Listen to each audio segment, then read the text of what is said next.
अस्सलाम वालेकुम एवरीवन। आज का जो टॉपिक है वो हम बात करेंगे कि टीयर 1 पैनल्स कौन से होते हैं और किन कंपनीज़ के होते हैं। फवाद थोड़ा डिस्क्राइब करेंगे कौन से पैनल्स इस टाइम पे अवेलेबल हैं दुनिया में,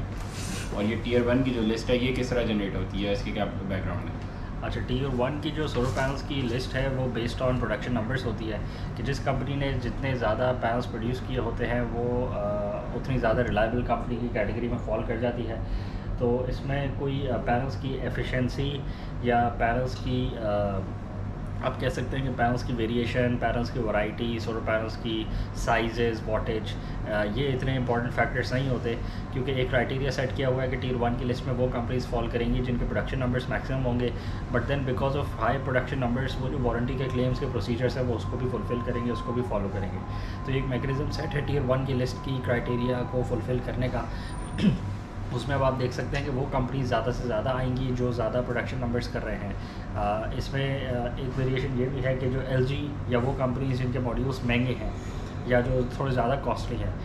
वो कंपनीज थोड़ा सा फॉल बैक करना शुरू कर जाएंगी और वो कंपनीज पीछे रहती जाएंगी, क्योंकि उनके मॉड्यूल्स की प्राइस थोड़ी ज़्यादा होगी और उनकी सेल्स अगर कंपैरेटिवली कम होंगी कंपेयर टू दोज कंपनीज जिनके प्रोडक्शन नंबर्स ज़्यादा हैं, तो फिर वो कंपनीज टीयर 1 की लिस्ट में ऊपर आ जाएंगी जिनके प्रोडक्शन नंबर ज़्यादा होंगे। बट नॉनदलेस जिसका प्रोडक्ट, जिसका मॉड्यूल ज़्यादा अच्छा है, इट सेल्स नॉनदलेस। LG का मॉड्यूल भी सेल करता है और राइजन का मॉड्यूल, और जिनको, ट्रीना, लॉन्गी, JA, कैनेडियन, सबके मॉड्यूल सेल होते हैं। टीयर 1 की लिस्ट के मॉड्यूल्स की जो एफिशिएंसी होती है वो सिमिलर ही होती है, क्योंकि to be able to sell in that volume आपके मॉड्यूल्स की एफिशिएंसी अच्छी होनी चाहिए। अगर आपके मॉड्यूल्स की एफिशिएंसी अच्छी नहीं है या उसकी बिल्ड क्वालिटी ठीक नहीं है या उसमें आफ्टर सेल्स का इशू है या प्रोडक्ट वर्कमैनशिप में फ़र्क आ रहा है, तो इतने हाई नंबर से प्रोडक्ट सेल होती ही नहीं है। एडिशनली जब भी एक्सपोर्ट हो रहा होता है प्रोडक्ट, सोलर पैनल एक्सपोर्ट हो रहा होता है मैन्युफैक्चरिंग कंट्री से, तो उसकी 5 से 6 टेस्ट रिपोर्ट्स जनरेट होती हैं, उसकी एफिशिएंसी को मॉनिटर किया जाता है, वर्कमैन बिल्ड क्वालिटी को मॉनिटर किया जाता है। तो ये सारी की सारी कॉम्प्रिहेंसिव टेस्टिंग के बाद ही मॉड्यूल को एक्सपोर्ट होना अलाउ होता है। तो any how, as long as कि आप टीयर 1 की लिस्ट में से मॉड्यूल्स बाय कर रहे हैं, you are fine, be it company A और कंपनी B और कंपनी C। प्राइसिंग में जो वेरिएशन आती है, अगर हम प्राइसिंग की बात करें कि टीयर 1 की लिस्ट में जो बहुत सारे मैन्युफैक्चरर्स हैं उनकी प्राइसिंग में वेरिएशन क्यों है at this point in time in Pakistan, let's take Pakistan as an example. तो क्योंकि हमने डिस्कस किया कि टीयर 1 के जो सोलर पैनल्स हैं उनकी जो एफिशिएंसी है वो रफली सेम ही होगी, और उनकी जो बिल्ड क्वालिटी है वो भी रफली सेम होंगी, और उनकी जो वारंटी की जो टर्म्स है वो भी सेम होंगी। तो देन प्राइस में थोड़ा सा जो डिफरेंस आता है 1-2 रुपये का, वो भी क्यों आ रहा है? उसकी जो वेरिएशन है, प्राइस की डिफरेंस की जो वेरिएशन है, उसकी वजह एक ही है कि हर मॉड्यूल, पाकिस्तान में जो डॉलर की स्टेबिलिटी है वो बहुत ही ख़राब है। ड्यू टू दैट रीज़न जो इम्पोर्ट हो रहे हैं प्रोडक्ट्स, सोलर पैनल का फ़र्ज़ करें आज एक कंटेनर इंपोर्ट होता है JA सोलर का, तो वो आज के डॉलर के रेट के मुताबिक इंपोर्ट होएगा। अगर हफ्ते बाद जिनको सोलर का एक कंटेनर हम इंपोर्ट करते हैं और उसको स्टॉक में अपने होल्ड करते हैं, तो वो उस डॉलर के रेट पे इंपोर्ट होएगा। हो सकता है हफ्ते बाद जो डॉलर का रेट है वो 2 रुपये ऊपर हो, और हो सकता है वो 2 रुपये नीचे हो। जो भी केस होगा उस डॉलर के रेट के मुताबिक ही वो इंपोर्ट होएगा जो सोलर पैनल होगा। अब क्योंकि 7 दिन बाद जो इंपोर्ट हुआ उसका डॉलर का रेट वेरी हुआ और जो आज का रेट था उसमें फ़र्क था, इसकी वजह से जो जिस रेट पे वो सोलर पैनल ट्रेड होगा उन दोनों के बीच में डिफरेंस आ जाएगा। कस्टमर को ये बात अंडरस्टैंड करने में थोड़ी सी शुरू में परेशानी होती है कि if there both tier 1 solar panels, तो फिर उनकी प्राइस में फ़र्क क्यों आ रहा है? उसकी प्राइस में फ़र्क सिर्फ और सिर्फ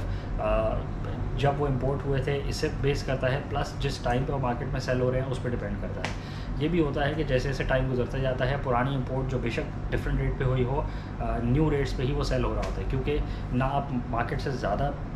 प्राइस पे प्रोडक्ट को सेल कर सकते हैं और ना ही आप मार्केट से कम पे भी सेल कर सकते हैं। मतलब अगर आज मार्केट में ट्रेड हो रहा है 75 रुपीज़ पर वॉट, लेट से एनी टीयर 1 का सोलर पैनल 545 वॉट का मॉड्यूल, तो आप 78 रुपीज़ का उसको ट्रेड नहीं कर सकते, पॉसिबल नहीं है, नोबडी बाइज। और आप उसको 72 का भी सेल नहीं कर सकते, क्योंकि 72 का सेल करने में भी आपको कोई फ़ायदा नहीं है, आपको भी जो नया प्रोडक्ट मंगवानी है उसमें भी फ़र्क आ जाएगा। तो एनी हाउ मार्केट फोर्सेज हैं, जिस मार्केट में ट्रेड हो रहा होता है जिस रेट पे, उसी प्राइस पे आपको सेल करना पड़ता है। टीयर 1 की लिस्ट का बड़ा बेसिक सा फॉर्मूला है, as long as you're buying genuine products and they belong to tier 1, सारी रिपोर्ट्स उसकी होनी चाहिए साथ में। जो भी इंपोर्ट हो रही है प्रोडक्ट, आपकी रिपोर्ट्स आपको सारी मिलनी चाहिए। You can verify on your and by looking at the reports, you can verify the serial numbers, and that is all you can do. Solar panels की जो जनरली जो लाइफ है 10 ईयर्स की प्रोडक्ट वारंटी है और 25 years की output की warranty है कि 80% से कम एफिशिएंसी सोलर पैनल्स जेन्युइन जो ए ग्रेड होगा Tier 1 का वो नहीं देगा। तो that's good and that's a very good benchmark. अच्छा, अब मुझे ये बताएं कि ग्रेड ए और ग्रेड बी पैनल्स भी होते हैं, सो व्हाट्स द डिफरेंस? पहले तो मुझे ये बताएगा कि Tier 1 के पैनल्स ही लेने चाहिए या Tier 2 के भी ले सकते हैं, क्योंकि अगर LG जो है वो नहीं आ पाया Tier 1 में और वो Tier 2 में चला गया जस्ट बिकॉज कि उसकी प्रोडक्शन कम थी, तो वो लेने चाहिए या नहीं? और फिर सेकेंडली ग्रेड ए और ग्रेड बी पैनल्स का क्या सीन है, उनमें से कौन से लेने चाहिए? अच्छा, जो रिमार्केबल ब्रांड्स हैं, नोन ब्रांड्स हैं, पैनासोनिक, LG, इस तरह के ब्रांड्स को लेते हुए आपको टीयर कैटेगराइजेशन को भी आप अवॉइड कर सकते हैं, आप उसको निगलेक्ट कर सकते हैं as long as you know कि जो पैनासोनिक का आपको जेन्युइन सोलर मॉड्यूल मिल रहा है वो पैनासोनिक का ही है। As long as it's a genuine Panasonic solar panel you can buy it. Issue ये आता है कि अगर वो ब्रांड न्यू होगा तो उसकी प्राइसिंग बहुत हाई होगी, क्योंकि उसकी जो कॉस्ट ऑफ प्रोडक्शन है वो भी हाई है, but nonetheless if you afford it, you want to go for it, you can always go for it. दूसरा इशू ये है कि पाकिस्तानी मार्केट में इस तरह के मॉड्यूल्स की availability almost close to none है, क्योंकि मार्केट में बाइंग पावर ही नहीं है। किसी भी कस्टमर का प्रेफरेंस ये होती है कि मैं सोलर सिस्टम में एज अ कंप्लीट पैकेज लगवा लूँ ताकि वो मेरी कल से बचत करे। कम से कम उसकी 10 साल की वारंटी तो प्रोडक्ट वारंटी है, प्लस 25 ईयर्स तक की उसकी लाइफ है। मेरी तो 2 से 3 साल 4 साल में मेरी ROI सिस्टम की निकल आएगी, तो why go for twice the price system. अगर 1 लाख का सिस्टम वो पड़ा है तो 2 लाख रुपए मैं क्यों लगाऊं पूरे सिस्टम के पीछे? मेरा काम तो आधे पैसों में ही हो जाएगा। तो पाकिस्तान की जो कंज्यूमर डायनामिक्स है, जो बाइंग का मैकेनिज़्म है, जो कंज्यूमर के जहन में बातें होती हैं, उसको मद्देनज़र रखते हुए यहाँ पे बहुत हाई एंड मॉड्यूल्स, बहुत हाई एंड प्रोडक्ट्स की डिमांड बहुत कम है। दूसरी बात जो आपने करी ग्रेड ए और ग्रेड बी की, तो उसमें जो कैटेगराइजेशन का फ़र्क है वो ये है कि ग्रेड ए पैनल जो होते हैं वो ब्रांड न्यू होते हैं, उन पर कोई स्क्रैचेस नहीं होते, उन पर कोई माइक्रो क्रैक्स नहीं होते और उनमें कोई डिफेक्ट्स नहीं होते। जिसका मतलब है कि अगर एक ब्रांड न्यू पैनल हो, अगर Tier 1 की फर्स्ट करें कंपनी हम ले लेते हैं, कोई भी कैनेडियन सोलर पैनल ले लेते हैं, तो कैनेडियन सोलर जो कंपनी है as a company it falls under Tier 1 list. अब उसका एक मॉड्यूल है, फ़र्ज़ करें एज एन एग्जांपल हमने ये मॉड्यूल ले लिया जो हमारे पीछे पड़ा हुआ है। फ़र्ज़ करें इसमें माइक्रो क्रैक्स आ चुके हैं स्ट्रेस की वजह से या टेम्परेचर के बहुत ज़्यादा वेरिएशन की वजह से, या फिर जिस शिपिंग कंटेनर में आ रहा था वहाँ ये मिस हैंडल हुआ, ये जो भी वजह तो इसमें माइक्रो क्रैक्स आ गए, या इसके जो साइड कॉर्नर्स है वो डेंट हो गए, या इसमें इसके जो किसी भी किस्म के इसमें डिफेक्ट्स आ जाएँ, तो फिर ये ग्रेड बी में आ जाएगा, ग्रेड ए में नहीं आएगा। हो सकता है इसकी सरफेस पे स्क्रैचिंग आ जाए तो ग्लास पे स्क्रैचेस आ जाएंगे, तो भी ये ग्रेड बी की कैटेगराइजेशन में फॉल करेगा। अच्छा, सिलिकॉन की प्योरिटी से भी होता है कि अगर सिलिकॉन ज़्यादा प्योर नहीं है तो ग्रेड बी में चले जाते हैं क्योंकि उनकी एफिशिएंसी कम होती है? देखें, सिलिकॉन की efficiency is a different thing. अभी ग्रेड बी की जो कैटेगराइजेशन है उसमें तो यही रहेगा कि जो ब्लेमिशेस हैं, जो उसका आउटलुक है, ऊपर से सरफेस से देख के मैं निकालूंगा उसे। Tier 1 की लिस्ट में जो भी कंपनीज आ रही हैं वो या वो पॉलीक्रिस्टलाइन पैनल्स बना रही हैं या मोनोक्रिस्टलाइन पैनल्स बना रही हैं, और अब तो पॉलीक्रिस्टलाइन मोनोक्रिस्टलाइन की कहानी भी बहुत पीछे चली गई। अब तो N टाइप और P टाइप पे बात आ रही है, और बायोफेशियल टेक्नोलॉजी भी सबने बना लिया, मोनोपर्क भी सबने बना लिया, अब सिर्फ N टाइप P टाइप का भी कॉम्पिटिशन चल रहा है। आने वाले 2-3 सालों में आप देखेंगे और बहुत सारी टेक्नोलॉजीज इसमें इनकॉर्पोरेट हो जाएंगी। तो मतलब कम प्योरिटी वाले सिलिकॉन तो जो भी कंपनी बना रही है वो अपना प्रोडक्ट सेल ही नहीं कर सकती eight this point in time, unless कि वो नॉन जेन्युइन पैनल हो, वो बी ग्रेड पैनल हो, वो बिल्कुल पुराने ज़माने का पैनल हो, वो एक्सपोर्ट हो रहा हो through non genuine means. Grade A और ग्रेड बी की हमने मेजर डिस्कशन कर ली है। ग्रेड ए के पैनल जो है वो फ्लॉलेस होते हैं, उसमें इम्परफेक्शंस नहीं होती, और उसमें जो सिलिकॉन की प्योरिटी है वो डेफिनेटली हाई होगी ही, तो वो ग्रेड ए में आ पाएगा। ग्रेड बी के जो पैनल्स हैं उसमें इम्परफेक्शंस हो सकती हैं, उसमें कॉस्मेटिक इम्परफेक्शंस, इसका मतलब है कि सरफेस ग्लास की सरफेस पे स्क्रैचेस हो सकते हैं, सिलिकॉन का जो वेफर है उस पर स्क्रैचेस हो सकते हैं, उस पर डिस्कलरेशन ज़्यादा हो सकती है, उसके जो बस बार्स हैं वो इम्परफेक्ट हो सकते हैं, बस बार्स मल्टीपल पॉइंट से कट हुए भी हो सकते हैं, जिसकी वजह से जो पैनल का आउटपुट है उस पर फ़र्क आएगा। बड़े क्लियर से डिफरेंसेस हैं। ग्रेड ए का पैनल ज़्यादा एफिशिएंट होगा in the long run, it will last a lot longer. Grade B का जो सोलर पैनल है उसकी जो लाइफ है वो भी आपके सामने कम होगी, प्लस उसका जो आउटपुट है वो भी कम होगा। तो मार्केट में ग्रेड ए और ग्रेड बी के पैनल्स को अगर आपने डिफरेंशिएट करना हो तो by visual inspection you should be able to tell. Panel की जेन्युइननेस अगर आपने चेक करनी है तो you need to check the serial number against actual serial numbers of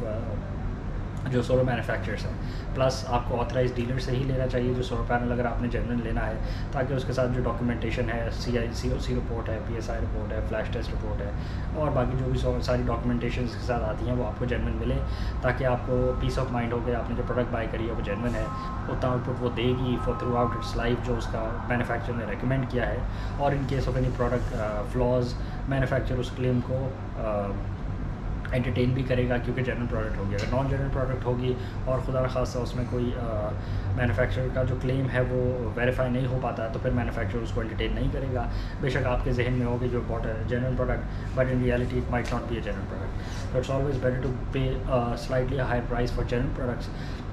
अच्छा, मार्केट में एक और बात भी देखने को आई है कि जो नॉन जेन्युइन प्रोडक्ट्स हैं वो भी ऑलमोस्ट उसी रेट पे बिक रही हैं जिस पे जेन्युइन प्रोडक्ट्स बिक रही हैं। इससे ये फ़ायदा होता है सेलर को कि वो कस्टमर को अंदाज़ा ही नहीं होता कि जेन्युइन प्रोडक्ट है कि नॉन जेन्युइन प्रोडक्ट है। अगर दोनों प्रोडक्ट की प्राइस सेम रख दी जाए तो कस्टमर को ये हो जाता है कि चलो प्राइस से उतनी मांग रहे हैं जितनी जेन्युइन प्रोडक्ट की है। तो ये एक बहुत ही ट्रिकी सिचुएशन बन जाती है कस्टमर के लिए। तो कस्टमर के पास वही 5 से 6 मैकेनिज़म्स हैं जो हमने डिस्कस किए हैं टू मेक श्योर कि रिलायबल कंपनी से डील करें, प्लस डॉक्यूमेंटेशन सारी हासिल करें, प्लस वो मॉड्यूल हैं जो वेरीफाइड हो, जिसकी ऑनलाइन डेटा शीट्स हों, plus A grade B grade का जो डिफरेंस है वो तो बाय विजुअल इंस्पेक्शन भी आपको दिख जाएगा। और भी जो 2-3 से बातें हमने डिस्कस करी हैं आप उस पर मेक श्योर कर सकते हैं to make sure that you buy the genuine product. इसी तरह इन्वर्टर्स में हम आ जाएँ, सॉरी अभी सोलर पैनल्स में ये भी है कि यूज़ पैनल्स भी आ रहे हैं। अब जो यूज़ पैनल्स इंपोर्ट हो रहे हैं वो ग्रेड A ग्रेड B में नहीं आते, वो यूज़ पैनल्स में ही आ जाते हैं स्ट्रेट अवे। तो यूज़ पैनल्स का चक्कर ये है कि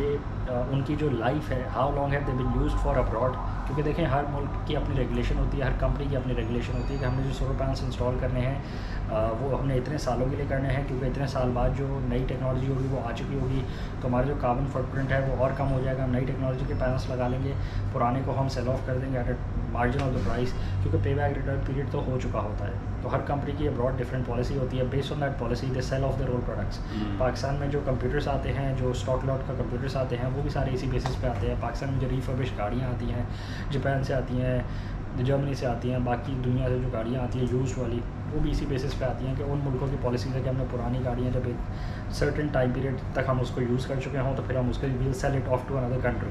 ताकि उस कंट्री की रिक्वायरमेंट पूरी हो जाए और हम भी पुरानी गाड़ियाँ ना रन करते रहें। पुरानी गाड़ियों की मेंटेनेंस होती है, पुरानी गाड़ियाँ फ्यूल इनएफिशिएंट होती हैं और पुरानी गाड़ियाँ हैजर्डस होती हैं on the roads. Chances of accidents in an older car are higher as compared to a brand new car, as long as के वी मेक श्योर कि both the cars are build on the same safety standards. तो इसी वजह से पुराने जो solar panels हो जाते हैं 4 साल 5 साल 8 साल पुराने सोलर पैनल्स जो हो जाते हैं 10 साल पुराने, वो कंपनीज़ अपने पुराने सोलर पैनल्स को through other companies sell off करवा देती हैं और ख़ुद नए पैनल्स लगवा लेती हैं। ये जो पुराने यूज़ पैनल्स होते हैं ये सेल ऑफ होते हैं at a fraction of the price. But जब तक ये पाकिस्तान इंपोर्ट होते हैं एज़ यूज़ पैनल्स तो तब तक इनकी प्राइस ऑलमोस्ट वहीं जा चुकी होती है जितने का नए पैनल होता है। ये भी एक बड़ा ट्रिकी सिनेरियो है फॉर कस्टमर्स, क्योंकि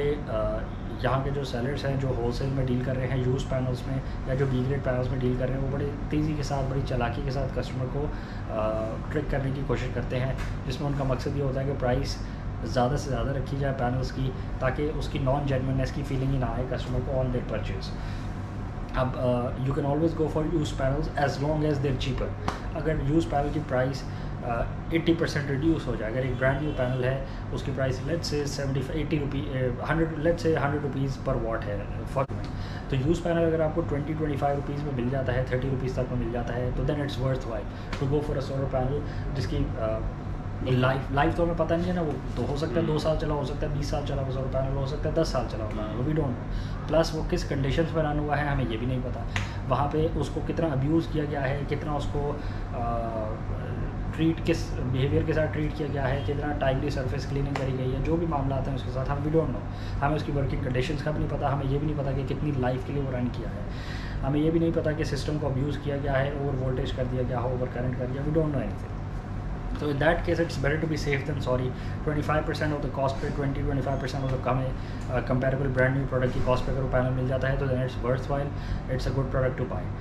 अदरवाइज़ कोई फ़ायदा नहीं है, क्योंकि अगर आप पुराना पैनल ज़्यादा कॉस्ट पे ख़रीद लेते हैं 50% कॉस्ट पे 60% 70% कॉस्ट पे, देयर इज़ नो पॉइंट, क्योंकि आप पुराना पैनल लगा रहे होंगे नए इन्वर्टर के साथ,